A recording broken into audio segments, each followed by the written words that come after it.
Hello, and welcome to another edition of the Storied Arcs podcast. I am your co-host, Mike. And I'm your co-host, Alex. And today we come with a modern comic legend, but starting way back at the beginning, a book that maybe you hadn't really heard of, definitely hadn't read before this, but we're going to do a deep dive, book club style, and only one volume into the nightly news. By writer, now we would say writer Jonathan Hickman, but this early in his career, he was writer, artist, letterer, designer. He was everything. He was everything. I guess we might call that a cartoonist at that point, but now we would refer to him as comics writer, comics writing legend, Jonathan Hickman. Which is wild, because I was thinking of it in terms of, I was like, Jeff Lemire's one of my favorites. He does a lot of solo projects where he does, the art and the story. But I think most of the time, even then, he doesn't do his own lettering. No. Yeah. He, I think we've mentioned. You think back to Underwater Welder. Yeah. Yeah. I think it's Steve Wands, who's the guy who has lettered almost all of Lemire's books, whether it's an independent creator owned where he is writing and drawing and coloring everything, or even if it's just another collaboration like with Andrea Sorrentino or Dustin Wayne or something. He has a go-to guy, Lemire does, to do his lettering. But yeah, here Hickman does everything. It just says by Jonathan Hickman, and it's about as true as you get. Yeah, very impressive. Okay, so if you've read this, which you should have before you listen, you may be a little confused by either the storytelling or the plot or the characters, whatever.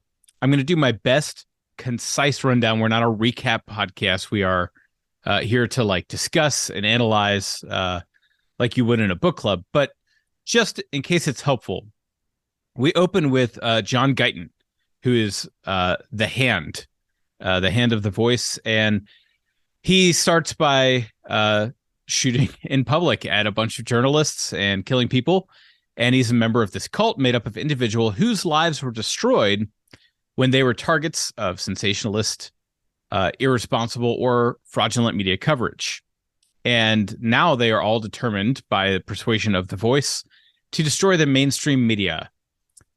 Then we have on the other side of this whole thing, Senator Jay Rector, chairman of the Senate FCC Oversight Committee, who starts to create an act to protect journalists, which eventually we learn is called the Freedom of Media Act.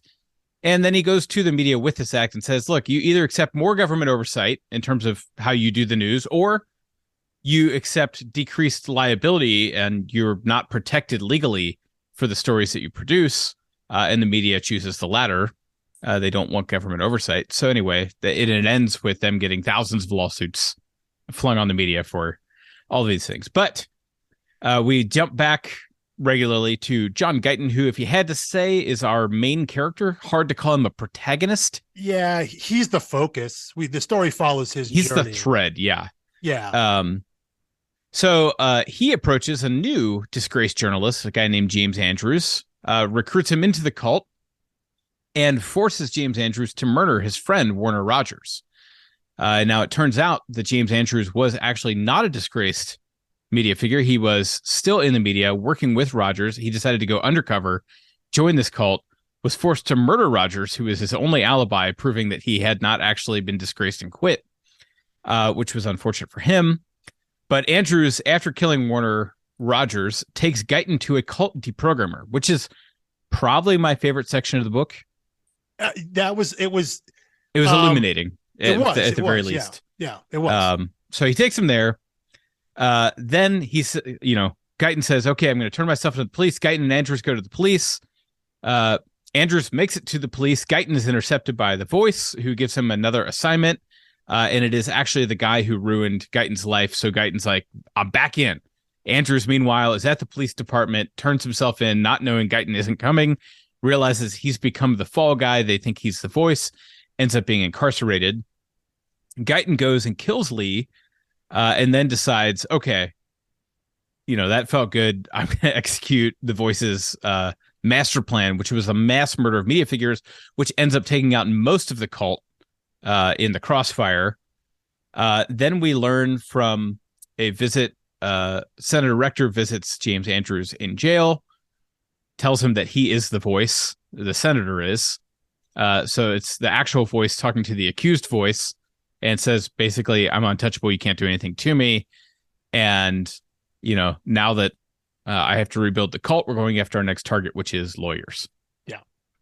Yeah. So I actually think that hangs together in summary better than it did on the pages. I would agree with that. I think because it's functionally three characters. It is. Yes, it is. It is. Or there's a fourth ancillary, I guess, who was the previous hand. Yes. The one that recruited John Guyton, and then that John the guy Guyton he was the only one who was not actually fraudulently represented, right? He's like, nope, I did everything.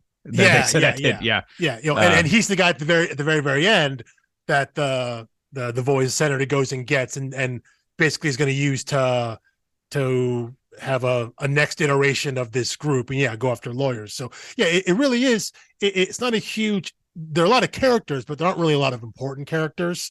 And I think you really hit it there with that synopsis. But in actual execution and storytelling, I think it's a little messier.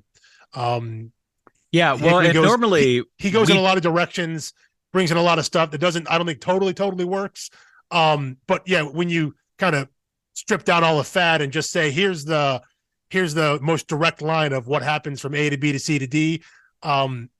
You're right. It does work better describing it that way than I think all the issues. I boiled it down the way that they would if they were adapting it for a script. Yeah. And I think the synopsis, that I stitched together would actually be a pretty great pitch. It's there's twists, there's turns. There's not a sympathetic character. No.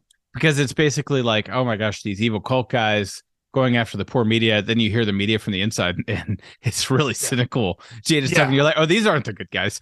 I think Andy Diggle's quote on that. I don't know if you're reading the physical trade or if you've got it digitally. I have it digitally. Yeah. Okay. Maybe this is there, but Andy Diggle wrote, the nightly news aims for the head, not the heart. It's Network meets Fight Club, and it's the best new comic of the year. Network meets Fight Club is the best description. There's also endorsements from Brian Michael Bendis and Brad Meltzer and some others, but I think that Andy Diggle one gets it. I think the Fight Club element is this cultish. They're just very. Their worldview works because they stay so narrow and circular with their logic. Mm-hmm. Yeah, it's a small disaffected group who believe very strongly what they believe in, even if it may be misguided or twisted, or they're in a position to where they don't question what they've been told, what their ideology is, and they believe it so fully. And they're pushed slowly to more and more radical behavior. Exactly. Yeah. And then the network piece of it, I don't know if you've seen that movie. Yeah, of course. Yeah. I assumed, but being the age we are, the hit movie of 1976, I don't think it's fair to assume everyone's seen it. If you haven't seen it, everyone should go watch The Network. Well, hold up. If you haven't seen Network, that's fine. But I guarantee you have seen or heard I'm Mad as Hell and I'm Not Going to Take It Anymore. You may not know that's where it's from, but everybody knows that. And I'm pretty certain, is that in the opening to Studio 60? Well, no. Well, yes, it is. I'm saying specific to this book. Doesn't he quote that in? Yeah. Is the beginning of issue 1 or early I believe on? So, yeah. Early on, like in a bit of a prologue or kind of before the issue starts, he has that quote in there. He references that. So yeah, it's definitely a cultural. It's on the point. It's like the it's on like the title page of chapter 1. Yes, that's what it is. Thank you. Yeah. Yeah. It's not even a quote, not even narration. Yeah. But yeah, there is a quote on that in that before the first issue, that little back and forth about the role of media and things like that. I mean, I think if you want the best sense of this book, you can go to the first page and the last page of each chapter or issue, and you would get a pretty potent dose of what the book's aiming for. And I think the trick here is normally, we look at the seeds last week and or 2 weeks ago, and the seeds, we spent a good 30 minutes talking about David Aja's art, and then we talked about Anacenti's writing.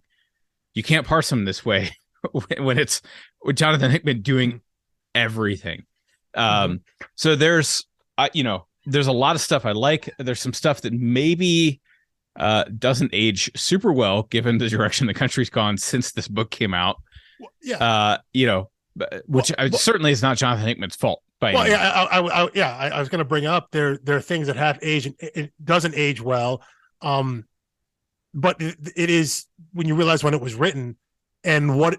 So when you read it today, if you hand this book to someone today, and I only first read this book, as I mentioned last week, I only first read this book a couple of years ago, as I kind of went back through Hickman's catalog. All of our cultural touch points that we would use to reference as we read this book predates all of them. We think about the way, kind of the attitude towards media, the very analog nature of the voice, their cassette tapes, this idea of the disaffected group of cultists or whatnot lashing against the elitist, all these ideas that seem very familiar now, that you would not mistake someone for thinking that this was a contemporary book, 2006, as if that's not contemporary. At this point, 2006 is like a million years ago. But you would forgive someone for, if you handed them this book today, for them thinking it was written in the past like 2 or 3 years, right? Because all the ideas are still there and they're so much more prominent now that it almost makes more sense that a book like this was scripted now, even if it were scripted today, but it was set in the time, before smartphones, before social media. 2006 predates the first iPhone and all that. It predates all of that kind of current technology we have now that we rely on now, that we associate so much with the idea of media manipulation and the idea of quote unquote fake news and all of this sort of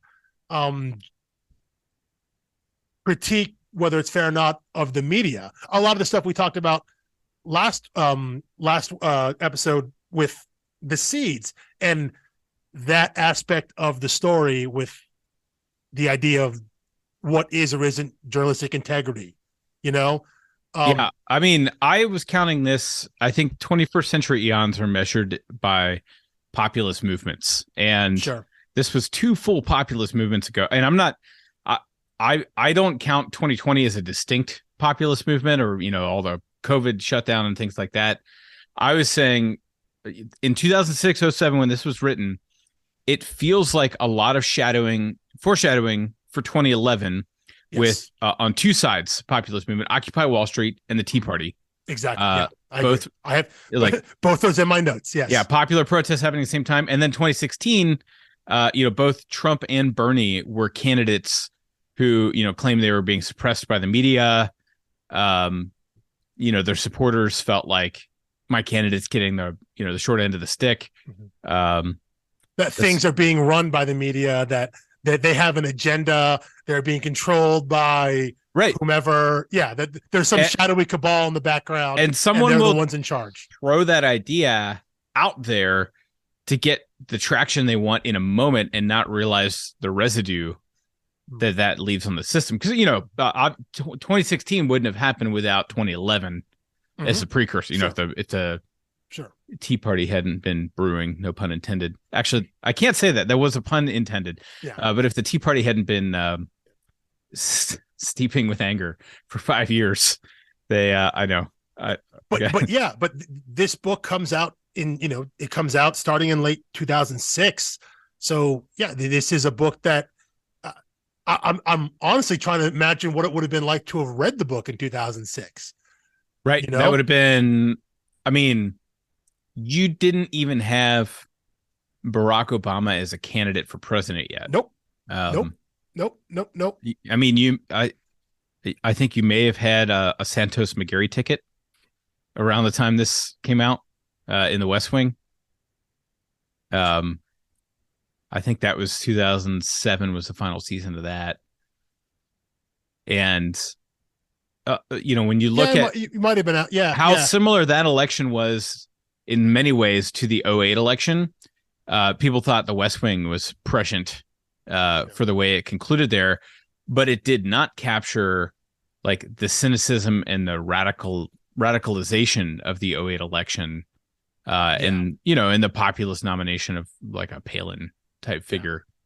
So in terms of kind of the backlash to that, no. But again, I try to think about what our relationship to mass media and to the news was in 2006. It wasn't nearly as hostile as it is now in terms of kind of the general view, the general public, the way we look at news and news media, because now it's so bifurcated, it's so partisan, I guess, that I know what you mean by partisan, like not strictly two-party, but like ideologically grouped. Like you can basically that's what I'm take trying to someone say. based if you ask them where they get their news. You can pin them down pretty precisely in terms of what. And not just left and right, but like you can identify someone specifically within the left or within the right. You can drill down even more and more specific. I'm sure people would say like like I listen to NPR every day and I'm a subscriber to the New York Times. That is a profile. I don't actually know precisely what profile I fit there, but I certainly know if someone watches Fox News, or certainly when someone says like, oh, Fox News is too mainstream, I listen to like, I don't know, OCN, OAN. I don't know the letters, but it's like, oh yeah, I got a pretty vivid picture of that. And I think the first early like meta commentary, like effective meta commentary, societally speaking, on the media, which would have been present at the time, was the Daily Show. Yes. And honestly, in long view, probably part of the problem. Even though I've been a Daily Show like watcher since 2001, I love Jon Stewart. I've always thought his take was always fair because he was calling out the media, and he's never been about media bias for left or right. He has always said that the media's bias is for laziness and sensationalism. Yes. And like that is a large part of the criticism here. It's like, all these people have suffered takedown pieces because you were too lazy to write a good story or an accurate story, or you wanted to sensationalize this. And by the way, you ruined my life in your effort to sensationalize the story about before me. We knew what clickbait was. Exactly. I mean, it was, the original clickbait, right, was there was a newspaper stand on the street and there were 5 competing headlines, and you go for the catchiest headline, the sexiest picture, whatever it was. Yeah. The big bold letters above the fold that you could see if you're walking by or driving by or whatnot. Yeah, right. That it's all about grabbing attention and selling papers, Yeah, and selling copy. I found it incredibly stunning when the is it Elias Lee who Guyton kills at the end. I think that's his name. He doesn't even try to deny. He's like, well, why did you write that piece? He's like, because I could, and it would sell. It's like, you said you weren't going to kill me, so I'm going to be really honest with this. And it turns out honesty was not the best idea there. Not the best time for the media to turn honest when you have a gun to your head. But but in the end, it probably wouldn't have mattered. Not in that situation for him. No, it wouldn't matter. I did not believe he was not going to kill him. Yeah. But anyway, I like these sentiments were brewing, but I do think Hickman gets a lot of prophetic credit here. I think so. Well, I mean, how, if you can think back to 2006, how prevalent do you think this was then? Because obviously, looking back now, you can then go from here and then you look at 2008 and the election of Barack Obama and the reaction to that on the far extreme other side, and then you said moving from there to then what followed right afterwards obviously was the financial collapse of 2008, or right before, I guess, at the same time, which then led to 2011 with, you mentioned Occupy Wall Street, the Tea Party, going to 2016 and all that. So looking back, you can see how all the dominoes fell. But in 2006 and maybe even 2005, when he's writing this, because it takes Hickman 5,000 years to write scripts. When he was developing this, do you recall this being like an undercurrent of not really. I mean, in and society? Because I sure don't. The '08 election was the first one where I think the first presidential election where social media was a real factor. Oh yeah, that 100%. And I think Twitter launched in 07, 08. So he's writing this pre-Twitter. Oh, definitely, definitely. Facebook launched 04, but it wasn't like public for anyone. You had to have a college email address to get it until 07. By 06, 07, this is around the time when, I think, if I remember correctly, this is around the time when it started to open up for everyone. Okay. We're nearing that time. But again, still the idea of, but it took a couple years for people to realize, oh, I can use this for commentary and misinformation. Yes, yeah. It even if it had opened up to the public, it's still the idea of social media didn't exist yet. Even though things like that had existed, that concept, that term didn't exist out in the world where people understood it to be a tool for information as opposed to one of just like self-entertainment. Yeah. You know? And so I think Twitter. This is basically written in like a 5 like maybe generously a 15-year window when it could have been written effectively. And I think when they bomb all those executives who were like running ABC, CBS, NBC through the 50s, 60s, 70s, and everyone had 3 channels. Yeah. And it was like, you watch one of these news outlets. Yeah. Like that's where you get your news. They all basically say the same thing. I don't think there was any sentiment in the 70s that, CBS is the progressive one, NBC is the conservative one, ABC is the moderate one. Like there might have been, or it could fractional degrees compared to what we have now. Maybe so. It maybe leaned more to just which anchor you liked better. Yeah, and I think it was about personality. Yeah, and it was about like the human interest stories that ran because they all ran the same 1A headlines. But starting in the late 90s, you started to have cable news, and starting in the early 90s with the birth of CNN, right? CNN. But by the time you had CNN and Fox News, you had 24-hour news cycles as opposed to 1-hour news cycles. Yeah, and this was like the birth of sensationalism, which is to say, they had decided we're going to run 24 hours of news coverage, whether there's 24 hours of news events or not. Yeah. So we're going to have to start fabricating news events by blowing things out of proportion, by studying them, ad nauseum. I remember when that plane disappeared in the Pacific Ocean. And right. Yeah. What was that? Was like 03, 04, 03, 04, something like that. Yeah, somewhere in there. Right. And CNN had like a model of the plane, like a 3D rendering of the plane. They had like one of their reporters go and like sit on one of the planes. And like the Daily Show did this mashup of like 2 weeks worth of like CNN squeezing every ounce of coverage they could out of this thing that none of it was contributing to the mystery of what happened. It was just like, this is on your mind. We're going to keep it on your mind by just shoving more and more of it down your throat. And I think, so let's say it started, early 90s. By the early aughts, you have people starting to notice like, this is sensationalist BS. And certainly you probably have some casualties at that point of like, the infamous Howard Dean noise, which was played more than any of his other speeches combined. Because it was like, here's a bunch of 24/7 news channels. I remember Conan O'Brien had a button put on his desk that would play the Howard Dean noise on demand. And it was just like, this is like that man's political life was ruined because he got really excited at a rally one time. Yeah, again, because he went viral before we had a word for that as well. I think a lot of that though turns in this country on 9/11.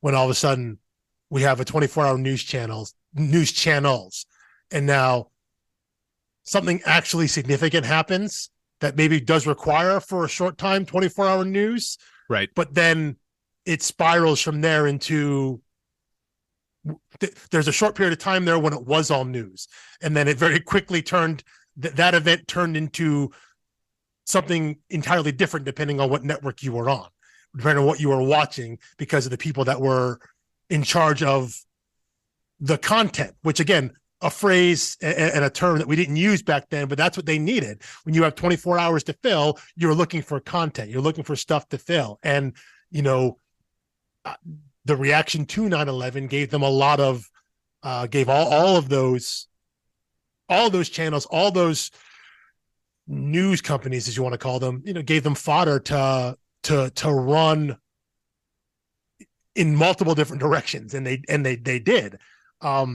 And that's part of the fracturing, I think, of this news media landscape that we have. I'm not saying that's the inflection point, but at least that's when I can recall it really starting to break away, because you could tell based on what kind of coverage you were getting, what things you were seeing in terms of, you know, maybe where your leanings might be, you know.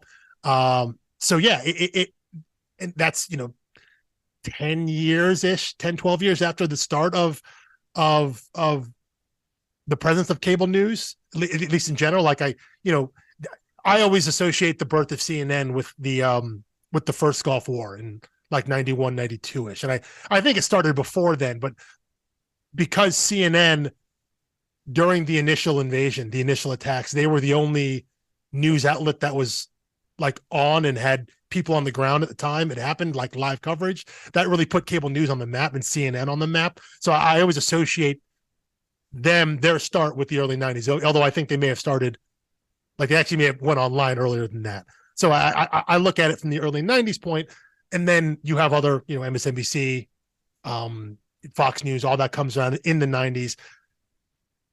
9/11 happens in the early aughts, and then from there, the next 10 some odd years, there is a slow fracturing of things to then, yeah, we get to 2008, 2009, the start of the Barack Obama presidency. And I think at that point, like, the news landscape is fractured beyond repair, right? It's got to the point now where it's just everyone's so in their lane that there's no point in even trying to reconcile any sort of the coverage or any sort of the kind of overall narrative. It's just that you're so stuck in your lane, you're so stuck in your rut now.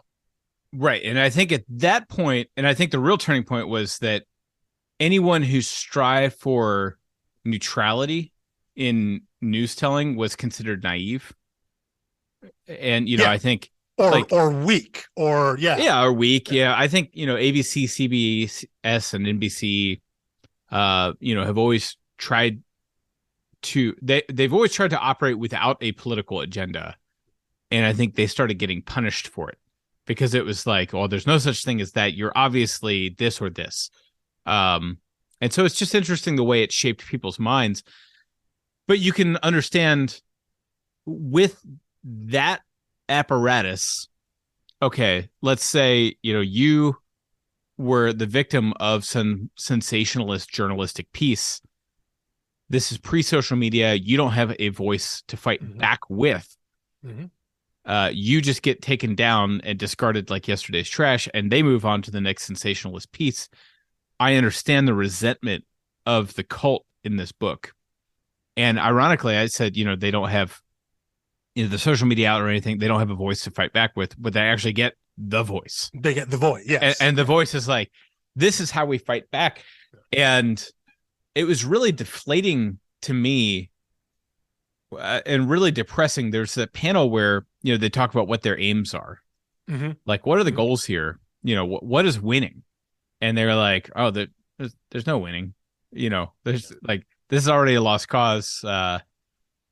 Which is funny because some of them end, you know, one of them ends with talking about how, you know, this is chemotherapy. You know, we're giving radical treatment. Let's see. Okay. Yeah. So this is, the pages are not numbered in the book. I don't know I guess you inherently have them in a digital copy. Yeah. It says, depending on a variety of factors, the aggressiveness of the disease, how advanced a stage of the sickness is at, the relative health of the patient, you plan a course of treatment. The better the initial prognosis, the more cautious you can be. The worse the prognosis, the more aggressive. Unfortunately, it's as bad as we feared. And then the voice says, the news is not a cause, it's a cancer. This is not terrorism, it's chemotherapy. Which makes it sound like chemotherapy's goal is to treat cancer. Yeah. But there are side effects that you there are have side to accept. effects. But then, within a few books, it's not the voice saying it, but it's, one of the cult members says, like, there's no winning. This is a lost cause. This is all over. Yeah. We're just going to expose them for what they are, even though we don't have any kind of winning strategy, which honestly reminded me a lot of the Occupy Wall Street. It was like, we're going to stay out here and protest until there are constitutional amendments passed and full media accountability. And but it is also the mindset of essentially every terrorist group that's out there. The idea that, like, we're trying to affect change, but like these are people that are willing to die because they think that's what winning is for them. We're going to give everything that we have, and the voice, or whoever your leader is, because again, here no one has seen the voice. They're taking instructions from like a cassette tape, the analog nature of that, at this point only, from 2006 to now, they're being mailed these tapes and they're playing them, listening to them, and they're following these instructions because they have been deluded or misled, whatever. They've been manipulated. That's what I'm looking for. They've been manipulated into being so malleable with their beliefs that they are willing to make this sacrifice. And that's the breeding ground for these types of terrorist acts. You find people that are desperate, that feel they have nothing to lose, and then you convince them that no, you have nothing to lose, and by doing this, hey, it's part of a greater goal. It's not about us winning, it's about the whole thing winning. And so you're one necessary part of this larger step, and you just convince them of that, and that's how you get people to do these things. And the issue, I think is it just contained in one issue? But you mentioned when John Guyton goes and he's taken to like the culty program. Yes. Is that all contained in one issue? Is it issue like? I think it is. It's like dead center in the trade, and it's all the blue background. It's like three or four. Yeah. I think it's issue 3 or 4. But that's the one of the things that he's really talking about, and it's the one time I think that there is where Hickman gives commentary on the issues he's talking about. Because like you said before at the start, we're focusing on this group, this cultist group of terrorists who are out looking to murder members of the media because they feel they've been hard done. And then you cut to the inner circle of people who run the media corporations, and you're like, oh, wow, these are like the worst caricatures of big business CEOs, who are all terrible people. And it said even at the end, when Guyton confronts the guy story that ruined his life, it was like, I did it because I could. He's not showing, he's not trying to make any commentary on the media, other than he's saying, well, I'm going to show you the worst version of what you think exists. So it's really only in those deprogramming sessions where he's able to kind of put a mirror up and say, here's where the manipulation was. Here's what the steps were. He's really kind of laying it out and having Guyton kind of walk through that. And I think I agree with you. I think it is the most interesting section because it is the one time that he really kind of drills down into the ideology that he's presenting, not that he's endorsing, but the idea that he's putting forward, the idea of how you could get people to this position, right? How you could get someone in the mindset to do these types of things. And of course, it all comes undone when and I think he's also kind of showing his hand that, like, hey guys, I'm not nuts. Like, I realize that this character, like I'm gonna have this therapist say some things that's gonna show you that like I'm not trying to start a violent revolution with this book. Like you It's went like, from yeah, following the orders of the media or whatever to following the orders of this cassette tape. yeah, You're still not in control of your life. yeah, yeah, And I think that was the really potent message that, so many people who get locked in a movement like that fail to see, is that they reject the overbearing control of one parent and go to the other parent and just blindly submit to their orders. And it's like, under the guise of now you're being the problem free. now. Yeah, Yeah, right. yeah, Right, yeah. right. You're still the problem. Your blind allegiance, whether it's to one group or the other group, that's it's kind of like the old parenting thing that people tell you, like, or I guess if you're like a rebellious child, they're like, if your parents say go do this, this, and this with your life, and you go and do that, or you go and do the opposite of that, you're still being controlled by your parents. Yeah, Because you're factoring what they want for you so heavily into your life that whether you do it or whether you don't do it, you're still doing whatever you do because of them. Well, yeah, exactly. Are you doing it because you want to, or are you doing it because of your reaction to? So I agree. I think that's a bit of self-awareness from Hickman as a creator, just to be like, yeah, like I understand. Well, and his letter in the back also makes it pretty clear, like, I'm not nuts. Yes, yeah. I'm saying, but as you're reading the issue, pages, through the issues, you that is, I think there is some self-awareness there to be like, yes, I understand what I'm writing here, and I understand what I'm portraying, and I understand that it's not that he as a person hasn't drunk this Kool-Aid, but he is trying to deconstruct how and why someone does, and I think by doing it in that way, yeah, he grounds it.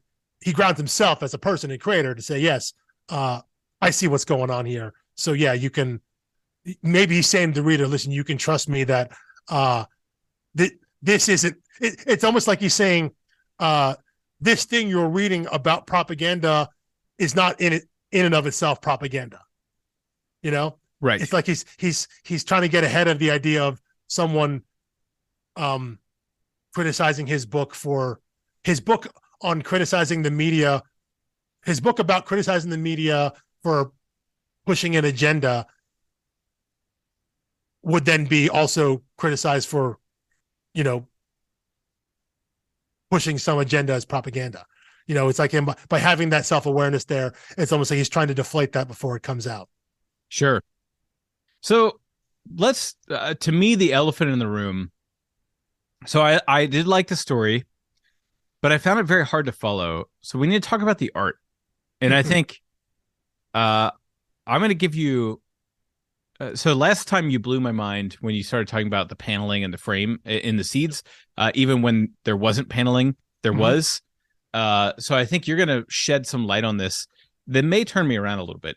But the art in this book looks so cool that if I saw it in a preview, I would be like, oh, that's awesome. I got to buy that. Yeah. And even when I pick up the first issue and start flipping through it, I'm like, oh, this is great. I'm going to buy it.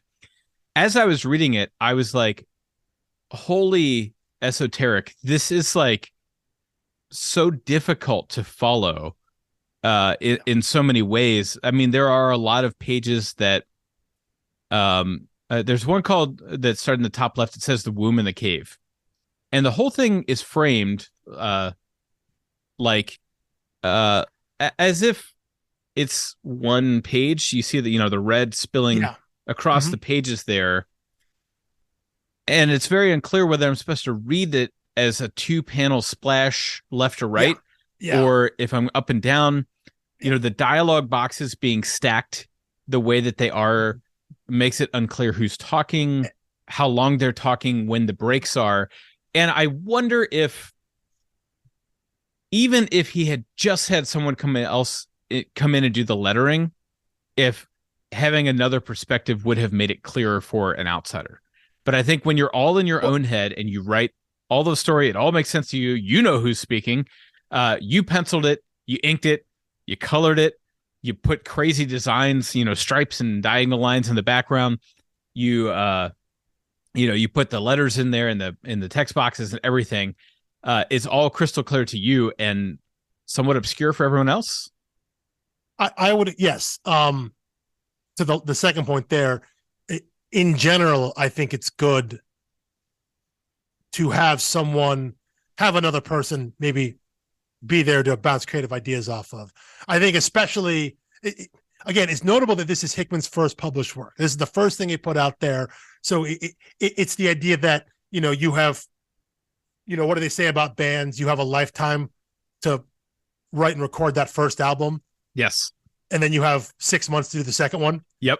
And you're on the road for most of the second one. Yeah. So the idea that this is the first one out of the gate. So it's like you can think about it, him putting all his ideas into this book. And then you look at it and you're like, yes, this is all the ideas. But maybe you only should have used half of them on this one. Yeah. I agree. And it's interesting you mentioned the layout here, because I was definitely going to go into that. How a lot of those pages they're effectively splash pages across the spine, but they're not really. And what is interesting to me, and I think this is because of how I read it, when you read a book digitally, obviously the vast majority of pages are portrait. So right. if you're reading on a tablet, if you're reading on a tablet and you're swiping through, it's like you're reading one page at a time. But when you come to a denoted splash page, something that is obviously, this is meant to be across both pages, the screen letterboxes, and you now see it in a landscape form. And oftentimes you can then, if you have auto rotate on, you turn your tablet sideways, you get the full screen, and then this is meant to be a splash page. While reading the nightly news, that doesn't happen ever. So you get one page at a time. So, but you could only notice that, oh wait, some of the background images bleed over, like they're not actually, the art doesn't end in the middle of where the spine is. You can see it as you swipe across. However, it reads digitally. You're reading one page at a time. So you are reading top to bottom on the left, top to bottom down the right. And it wasn't until, I'm a few pages in past these, seeing that, wait, are these meant to be splash pages? But the fact that they weren't presented to me that way on a digital read, I'm just getting one page. I'm getting left page, right page, left page, right page. It never crossed my mind. So I actually read it again, completely landscape, where I could see 2 pages at a time. And there are pages where it's very clear there's a frame gap in between, but there are also a lot of pages that have this art where it does bleed over, and whether it's background image or things like that. But you're right, the text boxes never go back and forth. Even though if you look at the 2 pages together and you see how the art blends in across both pages, the text boxes never actually cross over. But if you don't know that, it can be confusing. Right. And so on a reread, again, seeing this and looking at it from that perspective, I can definitely see how it could be confusing when you see those pages, when you're holding in your hand and it opens up and you see the image across both pages.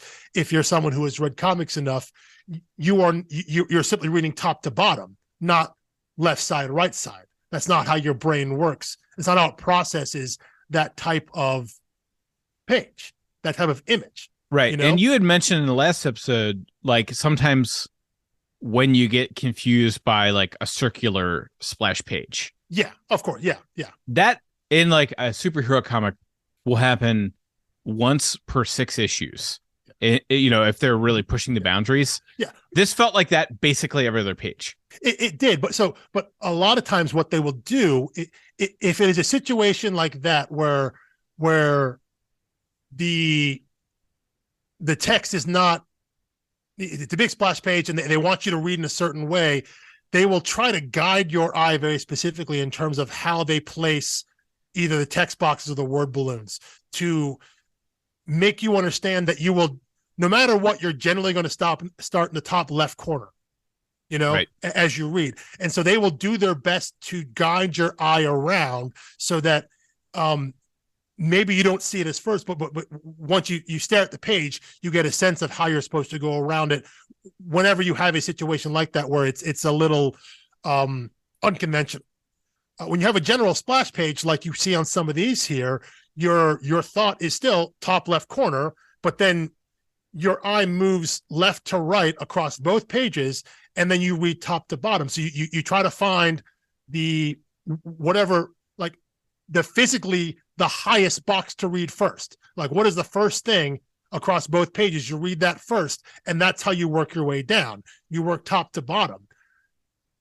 The way that Hickman did it in this book was, it was still all left page, all right page. So sometimes you would look at a splash page, 2-page spread there, and the text on the right-hand side starts higher on the page. And if you've read enough comics, your eye would, even though it's on the right-hand side of the page, your eye would instinctively read that first, because you think that's how you're supposed to track across both of these pages. Right. You know, there were multiple times where I ended up reading the page both ways. Yes. Where I would go left, top to bottom, right, top to bottom, and then I would go left to right on the top, middle, bottom. Yeah. And it's still a lot of times effectively is a really deconstructed 9-panel. Like, there's still a top, middle, bottom on almost all of these pages. He sticks pretty closely, maybe not to a 9-panel grid, but definitely to a 3-panel grid. There is it's it's a lot of what we talked about with Brubaker and Phillips. They really like the 3-panel subdivision. You know, so there's always top, middle, bottom on every page. Hickman doesn't stick not too rigidly to that, but there's a general sense that maybe that's what he starts with. That he's very focused on those three parts of the page. But yeah, no, I think you're right there, in that it can be confusing, but as you read it through, even sometimes as you read it through the wrong way, I think you can still get what he's trying to say, but you'll still be confused.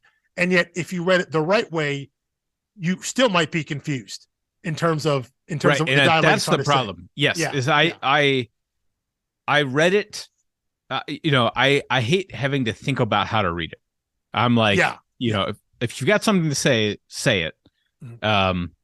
Which I had very similar problems with the Seeds, and it was both of these were harsh reads coming off of Flintstones and Not All Robots. Something Mark Russell says in his letter was that he read for us was, if you've got something worth saying, it's worth saying loudly, and there's no time for grad school subtlety or nuance or something like that. And I got used to his kind of blunt delivery. Like, you don't miss the message with Mark Russell. No, like when you're reading him, you get it. He's not trying to be subtle. He wants to make it very clear what he's talking about. But it's still artistic. He's not. And I think it's nice for me to see here are two different highly artistic people. One of them, using many shades of gray and subtlety and these varying degrees of like, how do you read it? Which order do you read it in? Even when you read it, doesn't make sense. And then you have someone being very blunt and direct, but still writing great art. So I like that there's space for both, and I like that we're covering both. But I'm ready for something that's more of a straightforward read again after this. I need a palate cleanser. After the Seeds and Nightly News. And I think what's interesting about the connection, I think the similarity between the Seeds and the Nightly News is that when it comes to the Seeds, there was no question on delivery, because they stuck to a very rigid 9-panel grid. When you got 9 panels, it's very obvious how you read. They're not trying to. But it was so many storylines. Yes, but there are not many ways that the the mechanics of storytelling can trick you in a 9-panel grid. Sometimes you can have fun with it. There are a couple times, pages in like Tom King and Mitch Garrett's Mr. Miracle, where they mess around with the order of the 9 panels in terms of how you're supposed to read and look at things. But it's very rare. It's very straightforward with a 9-panel typically. And here we have the mechanics at times get in the way. And I agree with you. Whenever you have to think about the storytelling, when you ever have to think about how to read and what you're think about how you're reading a page to get the information, you become removed from it. And I think you're studying the book rather than reading it. He gets a little a little out over his skis in that way, which also I think is, which again I think is very interesting because of another choice that he makes, which is what is essentially a two-tone color palette. He talks about this. I don't know if it's in. So the version that I'm reading, as I mentioned last week, I have the anniversary hardcover, the digital version of the anniversary hardcover edition, which came out in 2011. So like a 5-year anniversary. I was hoping you had that. Yeah, Because he had more hits after this, right? Like by 2011, he'd blown up. Yes. Wait, yes, can I just read you real quick? Sure. This is the OG trade paperback, which would have come out in 2007, I believe. Yeah. Right? And like this kills me. He wrote for the bio in the back, Jonathan Hickman is the visionary talent behind such work as the Nightly News issue 1, the Nightly News issue 3, and the Nightly News issue 6. That's all he has. It's so good. That's so good. But that's because Image made him write that. He hadn't done anything yet. He hadn't done anything yet when that, But he had to write a bio to stick in the back of the trade, and he's like, "What? It needed something." Yeah. If they read this, they know all my work. Yeah. But by 2011, he had already started working at Marvel now. But in that deluxe edition, the anniversary edition, he has some notes in the back, like you see his script, he goes through his process and things like that. And there was a page about color palette, and he talked about how maybe when he started and thinking about how to color and how the book would look, it started getting kind of out of hand, where it started looking like way too busy and kind of really bright and neon-y and getting really out of hand, and how the choice to basically limit it to shades of orange and blue and neutral tones, but orange was the present day and blue was everything else, which is typically in the past. A lot of flashbacks to different times to make it visually very obvious to the reader where we were and when we were. And I'm sure it made his job a lot easier too, that he doesn't have to worry about 9,000 colors. He just has, 6 or 7 different shades of orange and blue each. And orange and blue are, I don't know anything about color theory except for the fact that orange and blue are complementary colors on the color wheel, which is why every generic UPA. Well, yeah, my alma mater is orange and blue, and it's also why every generic movie poster is usually half tinged in orange and half tinged in blue. It doesn't matter what or genre, red and green, any complementary color scheme. Yeah, so orange and blue works that way, and it's in that way the book is very obvious and very easy to signify when there's a shift of present day versus not present day, which is all in the past, and I think also in the future too at the very end. So in that way, he makes it very simple for the audience to help follow his story in terms of the placement of where we are. But yeah, some of his writing and the other ancillary parts, the formatting, makes it really esoteric and hard to follow. And some of the actual meat, the actual story he's trying to tell gets a little lost because you're navigating through all these, I don't know, I don't know if it's him trying to be clever with the layout across those pages. It might be. I think there may be a little bit of an arrogance of youth. I think there's definitely that, but I also think some of it was just like don't know when to stop. Yeah. So if you go to the last splash page in issue 5, it's him pulling the trigger, and at the very top you've got really tiny diagonal lines. Then there is the orange background that looks like a watercolor but with little splotchy drips on it. Then it goes down, and then there are bigger diagonal lines, and then there is the like beigeish taupe color that has its own lines on it, and then white space in the bottom left corner. And you've got the main character on that splash page 4 times, the man he's talking to and eventually shoots 3 times. And then there are the David Aha Hawkeye style like circles. Mm-hmm. And there are, I don't know, a dozen of them that I think are supposed to be bullet holes because he's shooting the gun, blam, blam, blam. He's shooting a Yeah. pistol. So I think it is like bullet holes to depict some kind of action. But it's just like, this is, and then there are like, on both of the characters have this distressed look. Like each of their faces is always half in shadow. You never get a whole face in this book. And then there are like the distorted splatter of paint lines. And it's just like, and he says in the back letter that he blended comic art with graphic design, Yes. which is what it feels like. Yeah. The circles and the diagonal lines are all graphic design elements. And I just kept wondering, like, what purpose does this serve other than my eye feels so exhausted?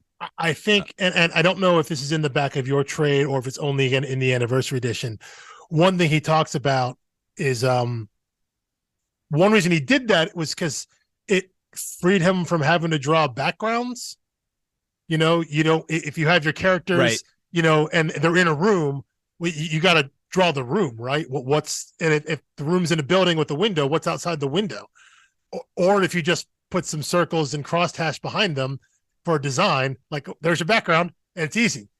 So the thing that I find interesting about that, and his, again, this being his first published work, and the idea of being interested in graphic design outside of just storytelling, is how you see that become so incredibly prevalent in his comic work going forward. The things that he kind of are known for of a Hickman book, and most notably, I think now looking back, are the infographics and the data pages that he puts in this book. Whether it's charts and figures and tables and things like that, things that are, they even say, like in the little almost like footnote commentary, being like, yeah, you can read this for more information, or you can just skip ahead to the story. He puts the stuff in there, and on the surface, I think in this book, it's really doing too much. Not that it's not interesting, not that they are ancillary to the story. It's him saying, like, look how much work I did. I think so too. And I appreciate him not trying to just dump all of that dialogue into people's mouths. Yeah. Because that would have been really obnoxious. Yes. If you had characters just quoting and citing things. So yeah, but the idea that then again, there is like the Sorkin way to do that, where people run off tech specs and they do it in a human, like a Sorkin human kind of way. Yeah. It can be done, but that doesn't work on the page though. Like you can't. I agree. Reading that doesn't work. That's all about delivery and all the other parts of live action filming that Sorkin dialogue works. But again, the idea that here in his first book, he would have these infographics, and I'm trying to imagine what it would have been like at Image when this guy shows up and hands you this book, and like he's trying to just like he's trying to break the idea of sequential art storytelling in like his first stuff. Like you're walking in and being like, yes, here is this thing I want to publish. And yeah, there are these graphs and tables and things like that. And it's super wild to think that he had that in 2006, because when I finally came to his books much later, I think about some of his more recent creator-owned stuff like Decorum or Black Monday Murders. They have similar things. They have infographics, they have charts and tables, and they're all supplemental to the material that he's doing. And he very, very, very famously brought those in to the X office when he took over the X-Men line in 2019. He started putting in, these various graphs and tables, and just ancillary things that were outside of, word balloons and panels and art and things like that.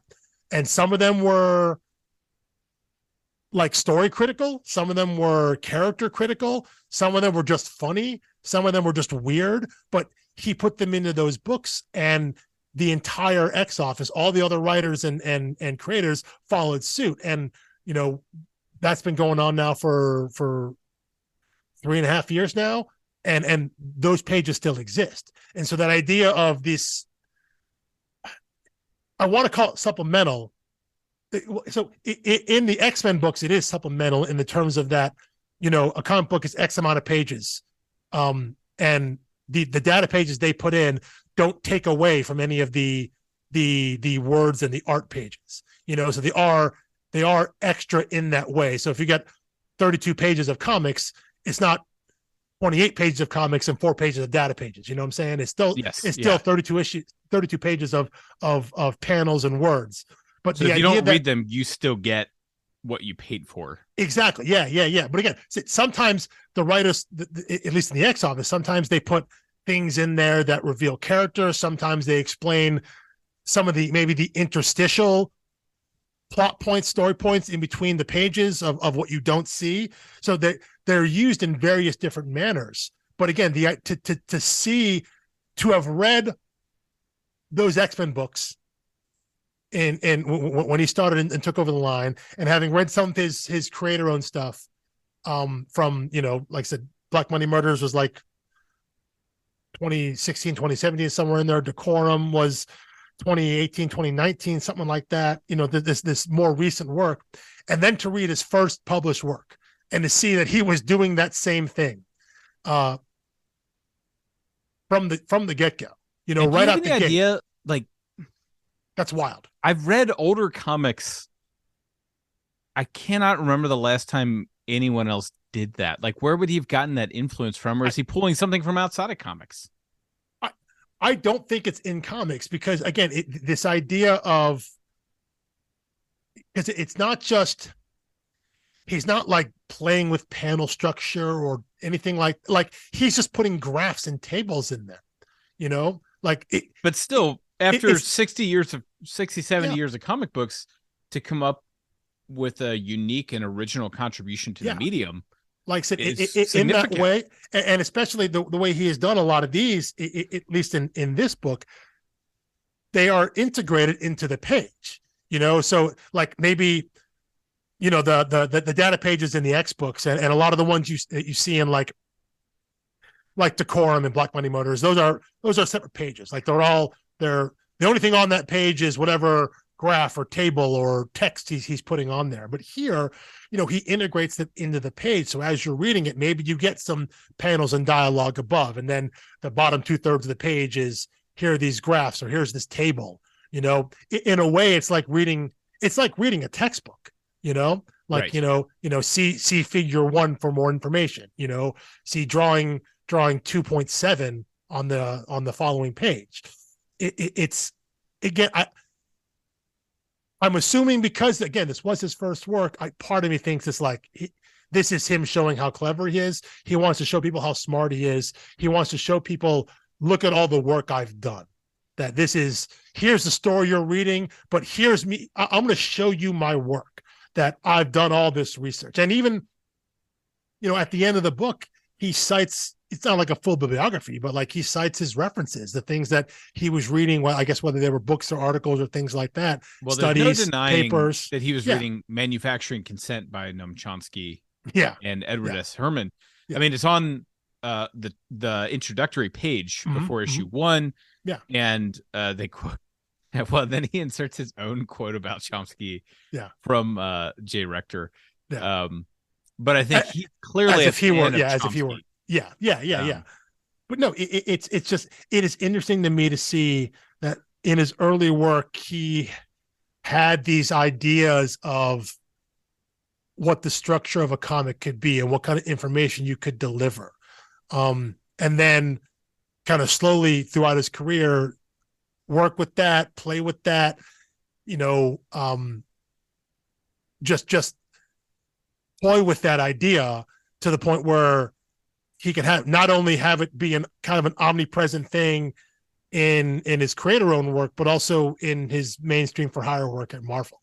The idea of him still focusing on design, because part of one of the big things when he came in to run the X office was he brought along a man named Tom Mueller, who is like the designer, and his name is in the credits of all the X books because he designed like the new logo, a lot of these data pages. He had a hand in designing. And so that aspect of graphic design as part of storytelling both part of and in addition to the storytelling he's doing with the words and the panels and the art and all that.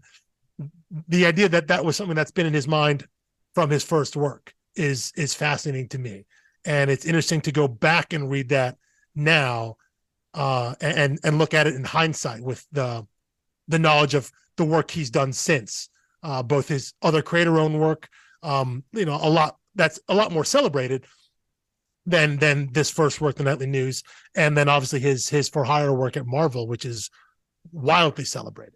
To see those Right. roots be present in his first work it's interesting to me that he held on to that and still found a way to have that grow and evolve as he kept writing more and more and bigger comics. Yeah, well, and as I think about the effectiveness of the charts, it's just a strange coincidence that one book that we're reading right now is that you and I plan to podcast on soon is I would categorize as like metafiction, and 100%. I was also reading a mystery series that was metafiction, and as I was reading Nightly News, the nonfiction I was reading is a book called Adrift by Scott Galloway, and it's called Adrift: America in 100 Charts. And he's a CNN host, and he's an analyst, and he is professor at the NYU School of Business, and he's written like, okay, here are 100 charts that I think summarize the trajectory of America. So he writes like a little, like 1-2 page essay, puts a chart on the page, and basically, my wife is big on visual data. She has an MBA, and you can never use a pie chart with my wife. She says they're completely purposeless, like they serve no function, they convey no information, and the only thing you can do with a pie chart is mislead people. So she's all critical of visual representations of data. So I'm eager for her to read that book. I think her mind would, like, she could not handle the sensory explosion of Nightly News and Jonathan. Yeah, I think when his point is political and propaganda, and there's this narrator in the beige, background with the white text, mm-hmm. and then the voice saying something, and then you get the data. Yeah, that frames how you read data. Like Americans think in terms of objectivity, that like, you can't lie with data. It's like you can almost exclusively lie with data. Yeah, numbers always lie. Numbers always lie. How you ask the question, which mm-hmm. data points you're using, which ones you're omitting, how you stack them up visually, mm-hmm. influences the way, and the order in which you read the data. Yeah, of course. Right. And the lead in to it. Oh yes. Yeah. Mm-hmm. And when you take still shots of like cable news, they will have a chart on there, but they will also have like a bright red warning headline at the bottom, mm-hmm. Talking about some other thing that they're trying to instill fear in you, and then they put a graphic on the screen. Yeah. And also, I think Hickman understands that. Hickman is trying to say, like, this is, these people who are shooting people, on the opening pages, this is the data they have access to on globalization. And when you read it in the context of the narrator, that data speaks a certain way. And I'm curious because I don't read like much superhero stuff, and I have not read any of Jonathan Hickman's X-Men, but my understanding of X-Men is that it's always not in the sense we've been talking about, but it's always a political book in the sense that the X-Men are always existing in a political reality. Yes. Like there are always people trying to register them, detain them, something. And especially now with what Hickman did with the book, so that's fascinating. But because the main thing he did was he came in, reframed all of mutant kind to where they have established their own nation, so that they now have their own mutant nation. So they are now by default a political force, something that has to be dealt with, where countries can choose or choose not to recognize them as a sovereign nation. So just by doing that, and the complexities with establishing a new nation that happens to be people all solely and only populated by people with extra normal abilities. What does that mean? So you're taking the the political aspect of X-Men, which have always existed, you're right, and giving it a different frame now, where yes, they're always feared, yes, they're always hunted, but now they are a world power, because just by existing and saying we are all together now, that and we have things that we can provide in terms of trade and goods and services that other countries can't, because we're mutants that have these special powers. What does that now mean for them being feared and hunted and targeted? How does that mean for the world? So yeah, they've always had that kind of political bent to it, and said what Hickman did when he took over was just give that a different spin, a spin that they hadn't really done before, and give it a real world feel, which I think yes. the charts and the data and the graphics make something so extreme happening in the nightly news, back to nightly news, not just X-Men, but something so extreme like this happening starts to feel a little detached from reality, but using using data points and graphs and things that we would see in a textbook or on the news makes it feel like, oh no, this actually is our world, ish. He's using data from our real world to tell his fictional story, not just on the data about the wealth inequality, the data about the news coverage. There's the one table there about the various timelines of disgraced journalists, people who have plagiarized and made things up. So as he's talking about his fictional world of journalists who have done these things and targeted these people that are, in this cult, as he's presenting his fictional world, he's giving you, hey, remember these people that were in the news, and these were all real people that were in the news. All of these stories that people, that if you were around and aware of them. So he's grounding his fictional story he's reinforcing that by giving you the real world stuff, again, to show, hey, I've done my research. Here's what I'm backing all of my story with. I'm gonna remind you of the real world stuff. And so you bring that baggage, you bring that knowledge into my story, and that's going to enhance it. So by forcing that real world data onto you, he's making sure that you have those thoughts in the front of your mind as you're reading his book. Sure. I mean, and I think another one that really caught me. So I know you, and as I was reading this, I was like, I know these charts are optional, but I know Alex read them all. Yeah. You just leave no stone unturned when you're digging into a story. I read them as well. Even though I felt compelled to go on with the story, I knew that I would have to look you in the eye and you would have read them all. So I read them all. But the errors in news greatest hits panel, where he, shows like, here's what Dan Rather did, along with Mr. Rather was caught using forged documents to try to sway a presidential election. Rather maintains that even if the documents are fakes, he stands by the story. And at the bottom of that, it says fact checking. In the last decade, this would be 96 to 2006, Time and Newsweek have eliminated their fact-checking departments. Yeah. That one really hurts in 2023 because the last presidential election got so bad that they had to institute real-time fact-checking during the presidential debate.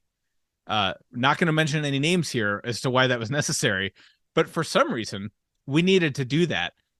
So not only I think even C-SPAN now, if someone is getting up and talking, will do real-time fact checking across the banner at the bottom.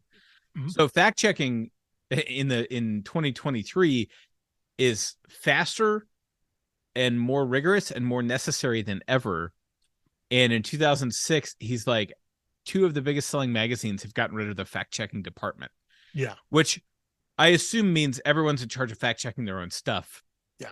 But if the goal is sensationalism, front cover story, how rigorous can you trust a journalist? Fact checking, is important at all. Absolutely. So anyway, I just thought, another great chart and graph. Like, honestly, if you just cut and paste all of the charts and graphs out of this book and put them all in a pamphlet, it would be hard not to write a story. Right. And I think that may have even been his approach. It could have been, and then the narrative is there. Behavior modification with Ritalin stats Mhm. in prescription. It's that there's some story being told with all of these data points, and he tried to fill in the gap. Yeah, there is a narrative just by putting those in the order in which he presents them in the book throughout the comic.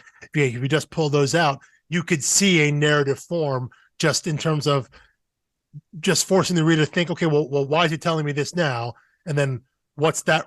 What is this chart's relation to the next one that he's showing me and the next one? And I think you can very clearly see what a story could be coming out of that, which I think is interesting because it's powerful in terms of what those charts can convey. But also, if you skip those entirely, like you've lost nothing out of the book. I don't think you've lost. There's no there. You still get what he's trying to do, and I don't think the success or the failure of your enjoyment of the book hinges on reading those charts and reading every single one of those infographics. I think the success, how successful you think he delivers his message and presents his characters is outside of that. So in this case, I do think it is. I think they are wholly additive only. They're supplemental. I don't think they're necessary. And I think part of that is because this is his first time doing it. And I think because they're the real world stats in a fictional story. So all he's doing is trying to get you in the right mindset to read his story. But I think you can get there without it. That's Right. how I look at that. That's how I look at the charts here. That in this case, they're not necessary. They're interesting. And I think they are more interesting separated from the story, like as supplemental material to the plot and the character that he's trying to deliver. But it helps put you in the right mindset. Like I said, when you read the narration on the page, maybe above the graph or the pages before the graph, so you see what the buildup is, and then you get that information, and then you take that information, you process it in your mind, and you go to the next page and you keep reading the story. It helps focus you in the mindset he wants you to be in or would like you to be in when you read a story. But again, I don't think it's necessary to do that because I think you can get there without that. I think you can follow along in terms of where the characters are and what their motivations are, and still follow along on the story pretty well. Yeah. Well, I mean, that's basically all I have for it. I think, I'll let you, any other notes that you want to get through, obviously, but I think I struggled and was frustrated by some of the storytelling in this, but ultimately I feel like he sticks the landing, and I'm as frustrated and nitpicky and everything as I was going through it. When you get to the end of the story, I'm not sure there was a better way to tell it. I think it was actually a pretty clean delivery of like this, messy, psychotic, characters, in a cynical, jaded, broken down world. And I think that, the art and the texture all really kind of matches that, that no one's ever really in the light. Their faces are always half shadowed. And, you've got these people who have been wronged seeking to pay back damages in an unhelpful way.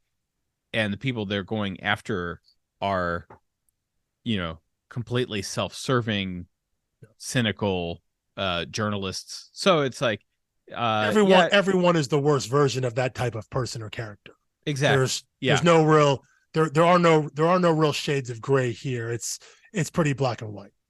Yeah. So anyway, I ended up giving it, I think, again, like 3.5 out of 5, something like that. I think I'd be probably maybe 3 stars there. One thing that you mentioned, I think, before we started recording was the idea that, and I think I agree with this, that you thought ultimately the story and the themes of the book worked, but the characters didn't work as well. Because I think because everyone is pretty black and white, everyone's pretty tropey, that I think I called them cardboard characters. Yeah, that's what it was. Yeah. And I think And I think we're agreed on the fact that we think Hickman cares more about the characters and is more focused on the characters than he actually delivers in the book. Like I think you're meant to empathize some with the, or connect in some way with maybe with John Guyton, or I think you're supposed to care more about the characters because it is ultimately more of a character story, even though I don't think it works as well, because I don't think he puts the effort or the time into that. Because, like I said, all these infographics, all the data, all of the extra storytelling stuff he puts in really reinforces like the themes and the ideas of the story. I think that works better. There's not a lot of room for character work there. You know, I think you're just supposed to feel bad for him because all these people got wronged by the big evil corporation, you know, but then their solution is to go and just murder people. So you're supposed to, right. And I think care about that. You would have had to, like, we would have had to see Guyton's downfall as like a backstory. Yeah. And I'm not sure it would have really added more depth or made it more meaningful. 100%. It would. Yeah. I think you get his, when he's approached by the previous hand of the voice, they're sitting at a diner, I think something like that, right? He's buying him coffee and he runs down real quick what happened. Like, listen, your wife left you, your kid's living with someone else, then someone, you know, is calling someone else dad. But you get a quick rundown of how his life spiraled away, but you don't actually see it. It's not dramatized. And I agree. I think it wouldn't have worked if there was like a whole back issue of like, here was John Guyton's life beforehand, and here's how it all went to hell and everything went terrible. I think that would have been just a bad storytelling choice. I mean, I think you probably know me well enough to know if you had gotten to issue 5 and then issue 6 is like, instead of being the finale, is a full episode or full issue jump back to the backstory. And then issue 7, we jump back to the finale. Yeah. Right. It would have felt like, why are you prolonging this? Is this a money grab? Yeah. It's like, and you can't shoehorn in meaning like that late in the story. Yeah. The book would have had to begin with Guyton's downfall in order for, you know, him to be a three-dimensional character. Like that would have to be beginning. I could see that in my mind, but you can't plant it halfway through and then try to harvest it. Okay, I will concede that. In my mind, I'm thinking really, you know, any backstory from him wouldn't have worked. But if we had started from the beginning and we saw the entire buildup,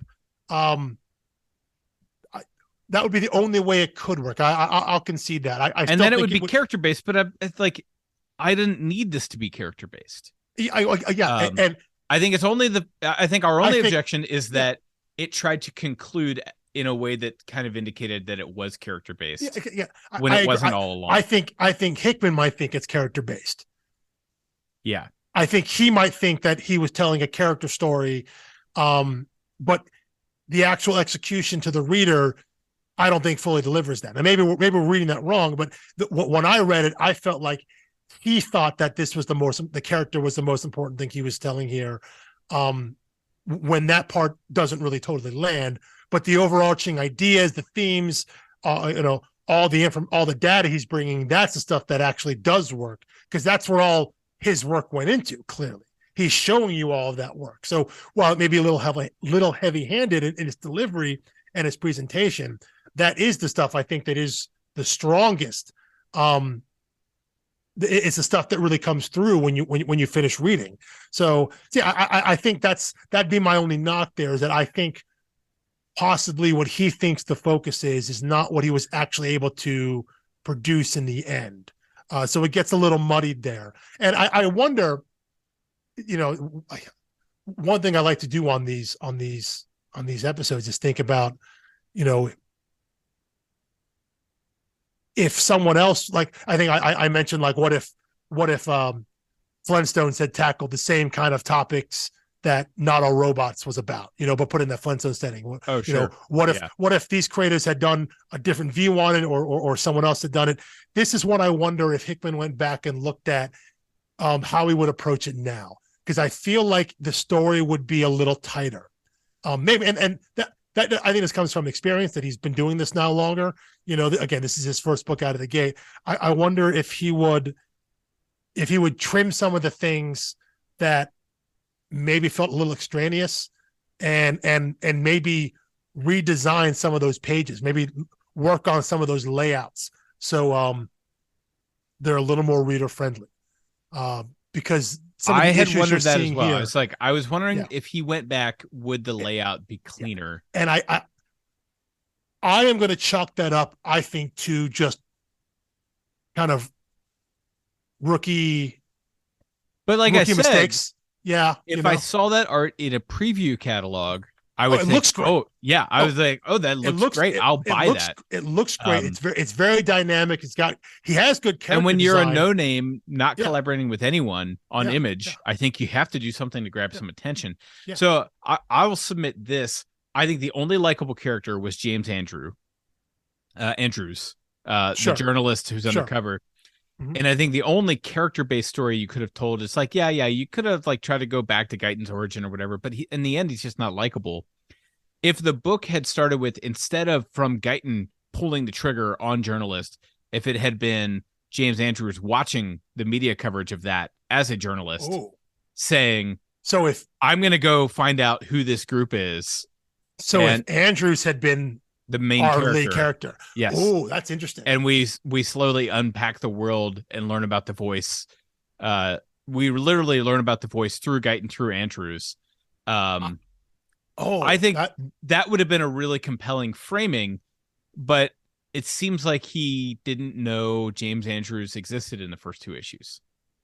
It's possible. Yeah, it's possible. It's possible. That's fascinating thought exercise. But then the exact same story becomes a crazy character journey where your hero shoots his best friend in the head because he has to, because he's now got himself in so deep with this undercover project, which means his own sensationalism comes back to bite him, right? Because that's a sexy pitch in the newsroom. I'm going to go undercover. You guys are going to pretend to fire me. I'm going to get in this organization.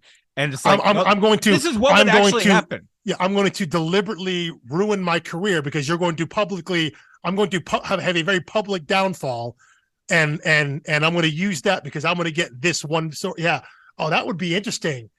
Of course, then his book. Basically, if I wrote a screenplay, I would take the exact same story, but change it that way. Yeah. Well, I think the maybe the bit of rub there is his book about media criticism or whatnot.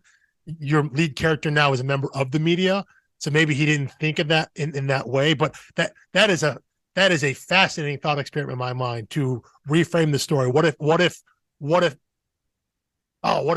he were the main character throughout? That would have been cool. And then I think you're right. That would have been that's just me playing with the pieces that are already on the board. Right? He's already created the world and the story. Yeah. So that then would have been a character story. That would have been right. If we followed that through line through, it is all about character, and it's less about the voice, less about the cult and their goals and their mission or whatnot, because obviously the stinger at the end is like, we're going after lawyers next, dun, dun, dun, right. We're going after another group of powerful, shadowy cabals that run the world that are corrupting and destroying everything.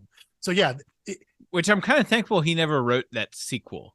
Oh yeah, it doesn't need a sequel. There's lawyers are probably the most renewable energy source America's ever produced. We mass manufacture lawyers. It's like, good luck. And I don't think he ever meant to do a follow up like that. I think that was just meant to be that was just a stinger at the end, just to do it. But in comics, you always leave the door just barely cracked so you could open it up again if you needed to. Yeah. But it would have changed the story.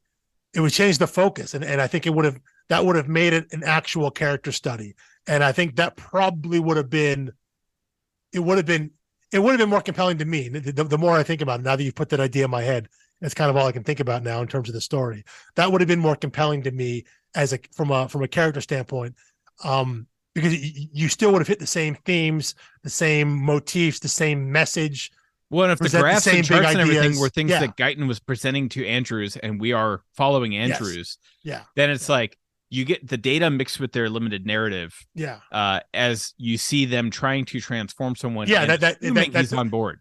That's interesting. Then yeah, these data pages, these infographics, then they become diegetic. Then that yeah, Right. if you're right, he's actually handing it to them, saying like, "This is the stuff. This is what we're talking about." So yeah, they're not just for the reader; they're now for the reader and for the characters in the story. That's interesting. That's a cool idea. I like that. You should write that. That's my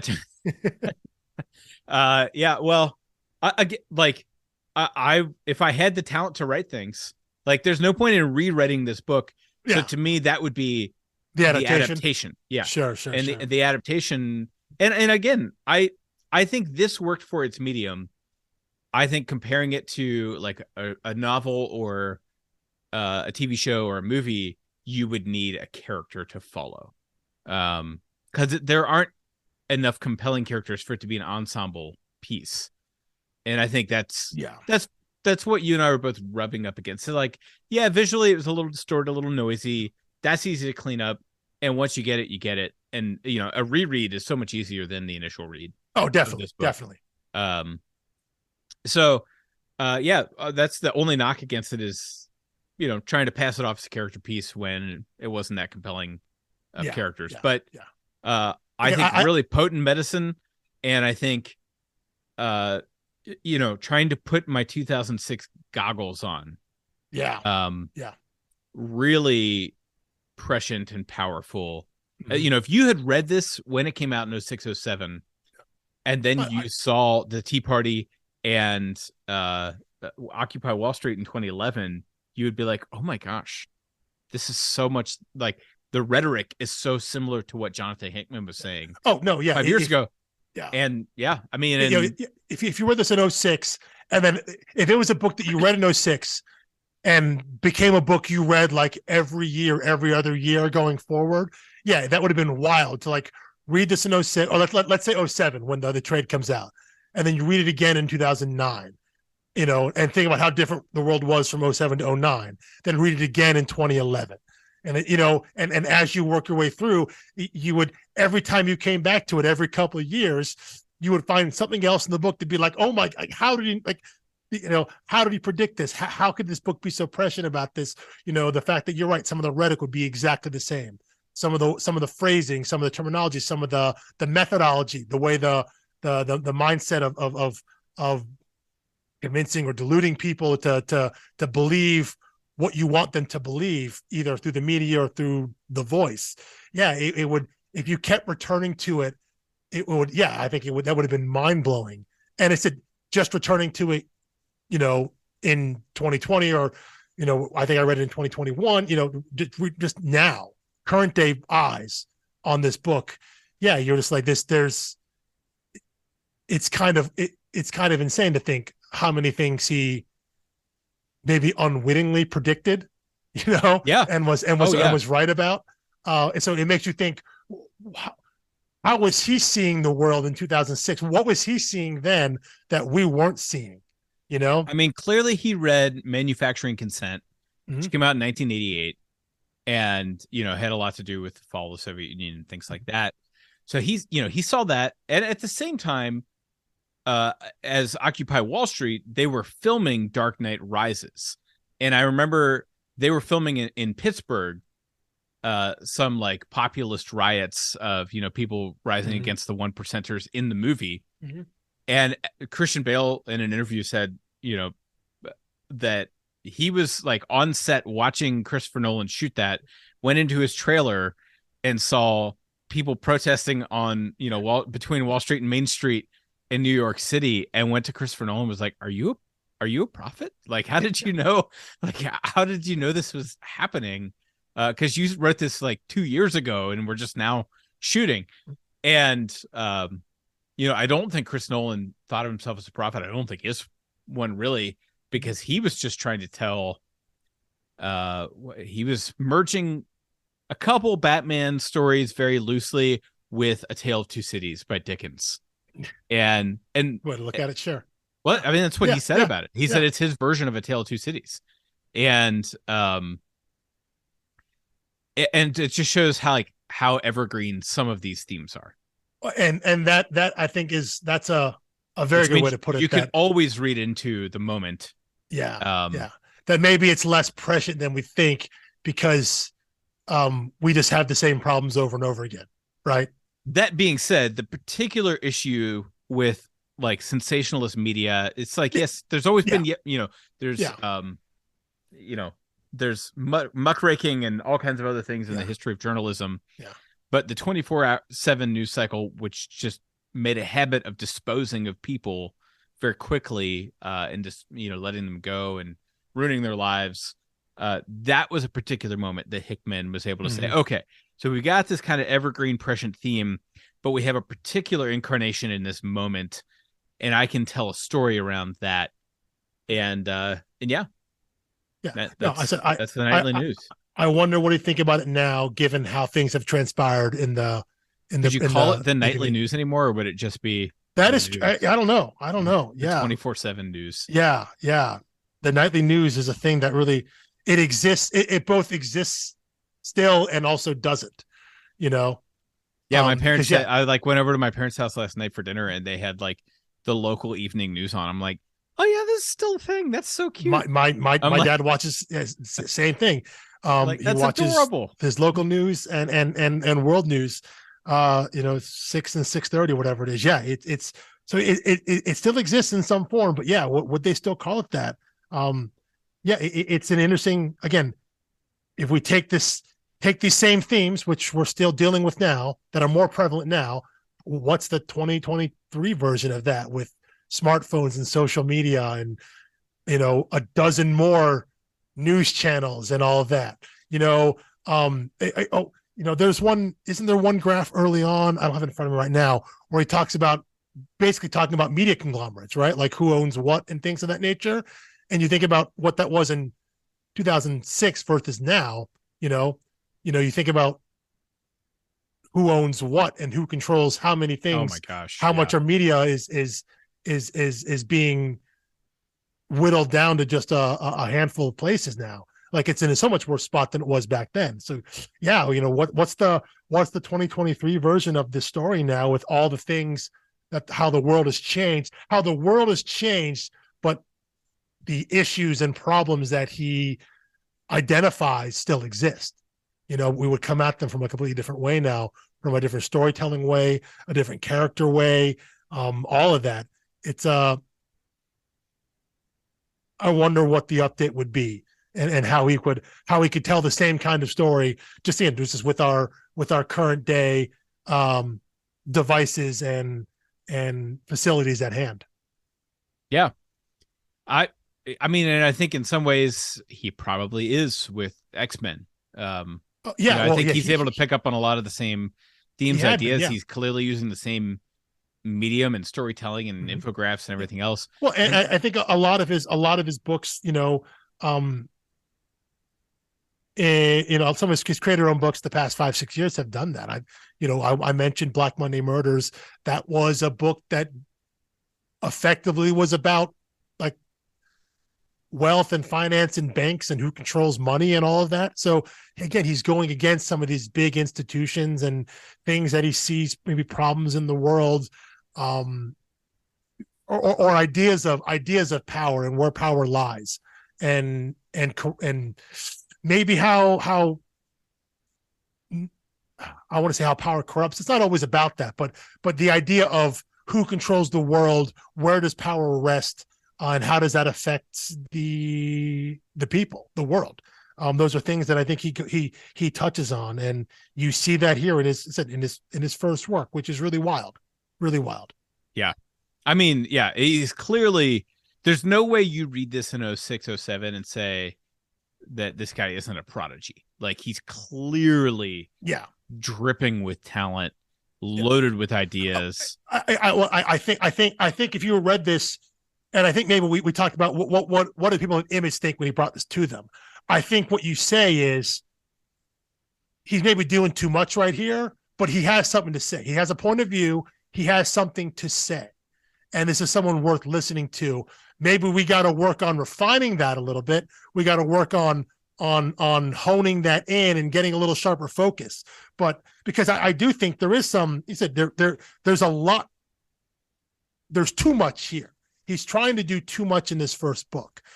But I think once he works with some other collaborators, probably work with some editors, gets into the Marvel machine and starts working with them, he starts to hone his skill and hone his focus.